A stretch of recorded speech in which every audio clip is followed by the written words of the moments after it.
So guys, please bear with me, no? I need to have a follow-up video regarding Billy's hacking issue which is I personally encountered. Actually, medyo nabitin talaga yung iba sa video ko po na yon, which is hindi ko na talaga kaya siyang isiksik doon sa video na kasi ang haba na eh. Sabi ko magpa-part 2 na lang ako, kaya ito nga po yung follow-up video ng Billy's hacking issue ko, which is no, nakagather din naman po tayo ng information from my viewers. Yes po, I've read all your comments and ako consider ko po yon, and some of you hindi ko na nare-reply kasi napakadami niyo talagang nagko-comment, no, and then iba pa yung mga nag-i-inform, nag-PM po sa akin. And thank you so much, no, for all the concerns, for all the support.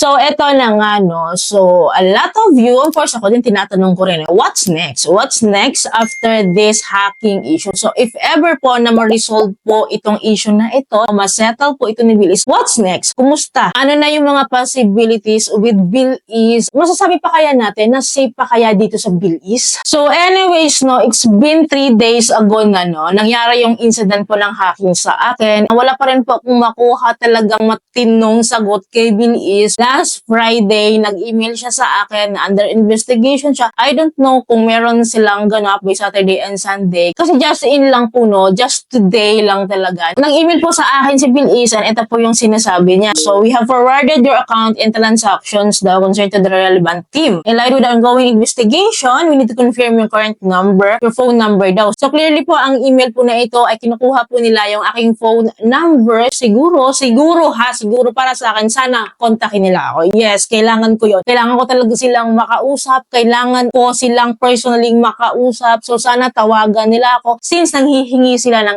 aking mobile phone number. So, clearly po, no, nasa investigation process pa din po sila talaga and wala pa rin po ako makuhang sagot sa kanila nga po kasi nga po, hindi pa po buo yung info or data na nagagather siguro nila and I'm waiting for it, no, na as soon as possible, ma-resolve to. So, ang take ko dito, no, sa Bill is customer service talaga. Sabi ko nga sa inyo, napapagalan talaga ako sa response nila as an ordinary talaga na borrower nila, as an ordinary client po ni Bill is. So, naisip ko po, no, what if celebrity yung naka-experience ng ganito? What if TV personality, politicians, or mga well-known influencers, no? Siguro within 24 hours, no, mare-resolve agad nila tong issue na to. Pero dahil hindi naman ako ka-level nila, no, isa lang din akong ordinaryong tao katulad ninyo, hindi agad-agad na pagtutuunan ng pansin yung complaints ko. So, nakakapagtampo yon as an ordinary clients lang po ni Bill is kasi dapat talaga naman priority nyo po, lalo sa mga ganitong very alarming na issue, which is talagang it says about your security ng upload. Ako naman, no, hindi ko kayo sinisiraan, Bill is. Hindi ko kayo sinisiraan. This is just based on my experience na gusto ko lang pong i-spread yung awareness na baka din mangyari ito sa iba. Ako po ay nagko-cover po ng loan up reviews specifically, no, for almost 2 years na po, no, na ginagawa ko to. And isa po si Bill is talaga na kino-cover ko, which is lagi kong kino-comment, very legit up, maaasahan, the best loan up. I'm covering Bill is loan up for a year niya. And alam niya ng mga viewers ko, ano yung nagiging journey ko po dito sa aking Bill is account. Paano ko napataas yung aking loan offer. Lahat yon kino-cover ko. And I have no negative feedback about Bill is. Kasi nga naman, personally, nakilala ko si Bill is. And maganda naman talaga yung loan up na ito, legit yan. And again, sinishare ko, kino-cover ko yung Bill is loan up, yung legitimacy niya, kung gaano siya, ganyan. Nang walang bayad yon. Hindi po ako bayad ni Bill is dito. Lahat po ng kino-cover ko regarding Bill is not sponsored po. So, lagi ko naman sinasabi sa viewers ko na hindi po ako bias. Kapag meron ako nakitang maganda, sasabihin ko yan. Pag may na-experience ako na pangit, talagang i-expose ko yan. Hindi po ako bias dito kasi ang goal ko naman to spread awareness po. Kasi pare-parehas lang din naman po tayong nangungutang dito, di ba? Pare-parehas lang din naman po tayo yung naghahanap ng mauutangan. Pare-parehas lang din tayong may karapatan, no, na malaman itong mga ganitong pinagkakautangan natin kasi it says about our personal info. Yes, yung ating personal info, inaalay natin sa mga loan apps na to kasi umaasa tayo na legit sila. Which is really on my part, no, nasasad ako. I'm not expert about the law. Pero ito ha, si Bill is nga po is a legit loan app po yan. So kapag mga legit loan app po, di ba meron tayong agreement po na pinagkakasunduan na ina-agree po natin, no? Yung Data Privacy Act po, which protects the privacy of individuals and their personal data. So, as a client ni Bill is, panatag ako, safe and secured ako with Bill is sa personal data ko na masisecure talaga nila na safe talaga, makikip talaga nila, hindi yun makakalabas. So, sa nangyaring hacking sa account ko, so paano na to? Ano nang mangyayari? 'Di ba? Kasi nakuha na yung mga personal info ko, so what's next? What's next after this? 'Di ba? Anong mangyayari sa akin dito? So, if ever na hindi po ito mare-resolve ni Bill is no, like, if ever babayaran ko yung monthly na inutang nga po dito, which is not my doing, itong 34,000 na to na 7 months to pay, babayaran ko siya, magtsatsaga ako, after 7 months of paying, 'di ba, magre-refresh yung loan offer ko, magkakaroon ako ng loan offer. Since, no, may kumokontrol sa account ko dito, since napasok na yung account ko sa bills, of course, babantayan niya to. Uunahan niya na naman akong i-cash loan yung loan offer ko. So, anong kapayapaan ko doon? Ano yung peace ko doon, 'di ba? So, ang hirap na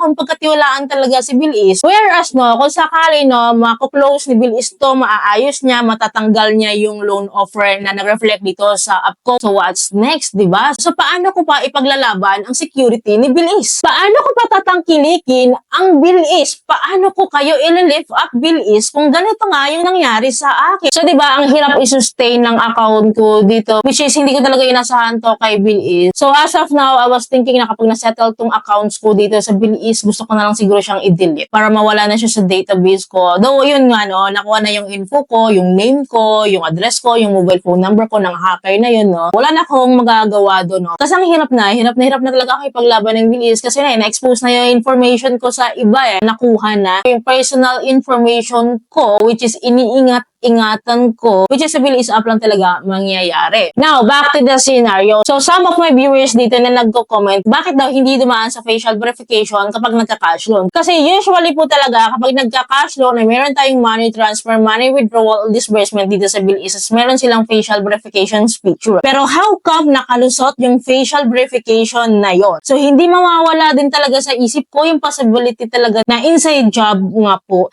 ito. Kasi bakit nakalusot yun? So, ito pa ha, itong security rin Bill is na napaka-weak talaga, which is talagang hindi man lang talaga siya dumaan naman sa verification code, sa mobile phone number ko dito sa Bill is. Yes, hindi siya dumaan ng OTP, walang notification. So, that time po na natapos yung cooldown period ko, yung freezing ng account ko sa Bill is, right after that, may ibang device, login at attempt dapat, di ba? Pero hindi ko na-receive ang notification na yon. Ang na-receive ko na lang po, nakapag-top up na-withdraw na-forward na yung aking offer dito sa Bill is via Lazada top up. So, FYI ha, ang phone number sa Lazada at ang phone number na na-register dito sa Bill is magkaiba. Kaya napakahalaga ng one-time password, ng verification code. At least na-alarman lang ako that time. Pero yun, yung dulo-dulo talaga, wala na eh. Wala nang notification ng OTP, walang notification ng new device login detected. So, ang nangyari na-inform lang ako, merong nag-cash withdrawal sa loan offer ko sa Bill is. Sobrang weak, napaka-weak po talaga ni Bill is this time. Which is may kaya akong magsalita dito kasi personally na-encounter ko siya. So hopefully sana, ma-adapt man lang ni Bill is yung mga ibang security features talaga. Yung mahihigpit talaga na security feature, no? Yung facial verification, the fingerprints, the OTPs, yung mga ganun po sanang mga verification. Unlike kay GCash app, diba? Alam ko, aware na rin kayo. Matagal na rin naman itong update ni GCash. Regarding din sa security po nila na one app, one device, diba? Alam niyo yung gano'n. Once po may GCash account tayo and then in-install po natin sa ating cellphone yun. Itong cellphone po na gamit natin, parang nire-register, ito yung authorized and official na mobile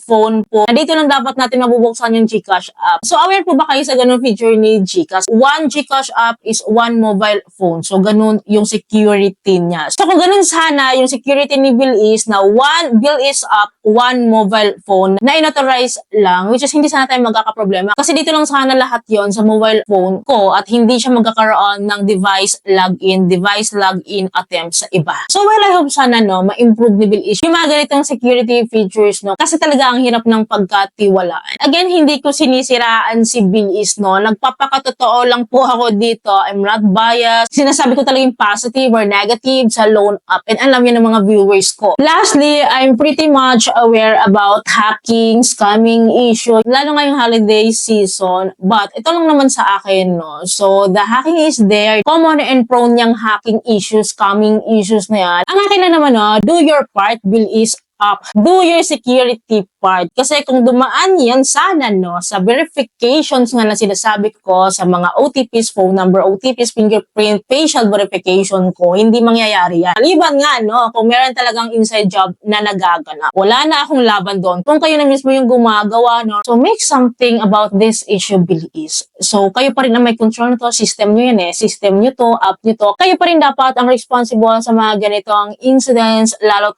na no, pinagkatiwala namin sa inyo yung aming personal information. So again, to Bill is management. Kung sino man po ang naaabot sa video ko na ito na related sa mga Bill is officers, no, I hope no makarating tong video sa kanila. So kailangan po nilang malaman to. So ito ha, I will make clear things up dito, no. So itong run ko na ito, gusto ko lang masettle yung account ko. Gusto ko lang din protectionan yung personal information ko. At ayaw ko pong magbayad sa utang na hindi ko po inutang. So nagra-run po ako nito as a loan app reviewer, as a loan app content creator. Nakarapatan niyo pong malaman ito. So ikaklaro ko lang, hindi po ako magpapabayad dito regarding this issue. Kasi ako mismo, personal ko siyang ni-encounter para lang manahimik ako, hindi ko yun gagawin. Ang gusto ko lang namang mangyari, ayos yung account ko, tanggalin nyo yung loan na to na hindi ako yung gumawa. I want my personal account back to me. I want closure here. Please make something about this issue, Bilis. So yun lamang po, no. Anyways, mag-a-update naman ako. Don't worry, i-update ko kayo time to time regarding dito sa issue na ito, kung maibabalik pa ba yung account ko, matatanggal ba nila to. Don't worry, i-update ko po kayo dyan. Kaya dapat po nakasubscribe po kayo and i-click nyo po yung bell button para lahat po ng videos ko is updated and notified po kayo. And I hope po to share this video to others. Pakishare po para din sa awareness po nila. Yun lamang po. Thank you po for watching this video. Bye!